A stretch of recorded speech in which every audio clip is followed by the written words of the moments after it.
Hello, I'm Archie Luxury, and today I'm coming to you from the Flagship Rolex boutique in Kuala Lumpur. This is in the famous Pavilion shopping mall. And I'm doing something a bit sneaky today. I'm going to go into the store, and what I'm actually going to do is I'm going to secretly film. So let's see how it goes. So if the camera goes a bit off, it's because I'm trying to look discreet in the store. So let's see what happens. This is a fabulous Rolex boutique right in the middle of Kuala Lumpur. This is the Flagship Rolex boutique, and take a look at this here.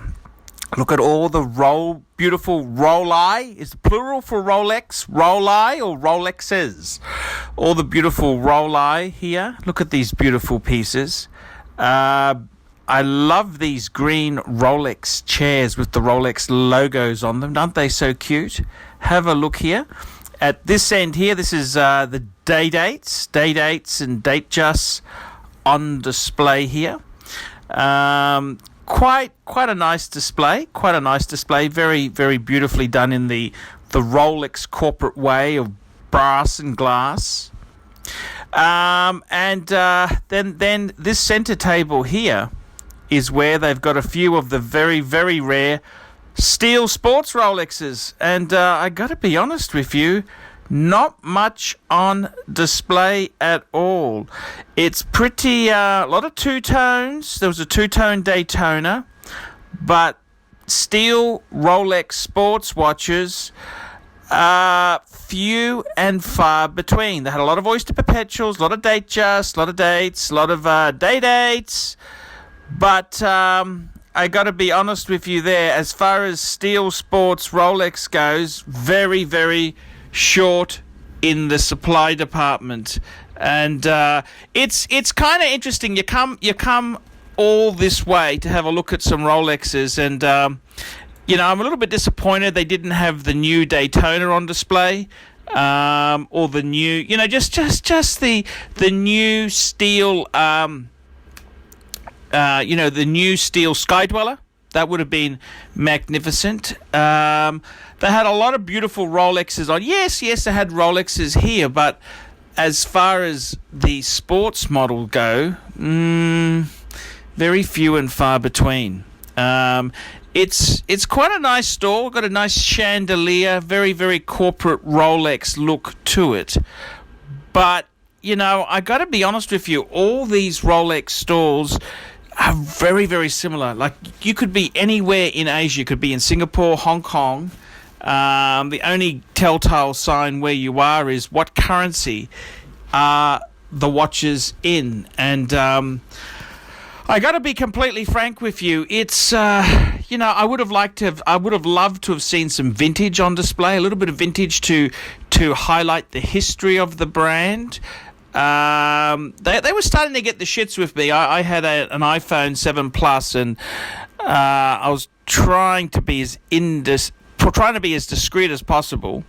But it's a hard thing. It's a very hard thing to go in there. I wanted to get some internal footage. I wanted to highlight what this what the store looks like, just so that the fans can see it and you can get a bit of an idea. But they're not so friendly for me filming anything. I think they were quite pleased when I made an exit. I took a magazine, but I don't think they were really happy with me filming or doing anything, which is really strange, because you would think if they wanted to sell product, you would allow the pontiff in to pontificate and give advice, and that's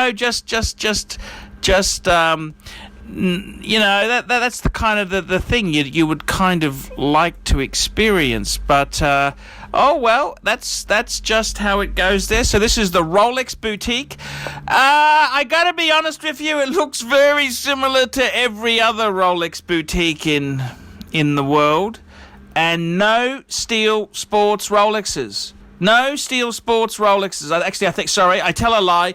They had a Explorer 2 black dial. That is it. That's all the steel sports Rolexes they have there. So, yeah, it's I don't know what to say. It seems to be a bit of a shortage of steel sports Rolexes. That's interesting. Like, you go to the airport, same problem. Very, very limited supply of steel sports Rolexes. And I think it's the Rolex Ponzi scheme of people will want what's not available. So that's how it goes. I'm Archie Luxury, reporting live from Kuala Lumpur.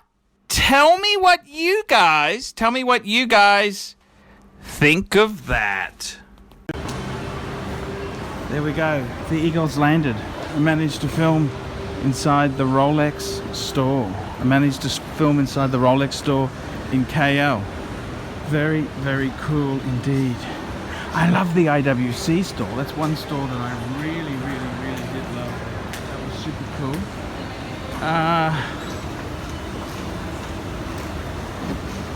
Let's go down and have a sticky beak here. Luxury wristwatches, luxury goods. It's all about luxury. That's what it comes down to. Luxury. What's your interpretation of luxury? You really want to get some luxury happening. It's got to be luxurious. Very, very luxurious. Let's have a sticky beak here. We've got some beautiful watch shops. Let's have a look here. We've got the Omega Boutique.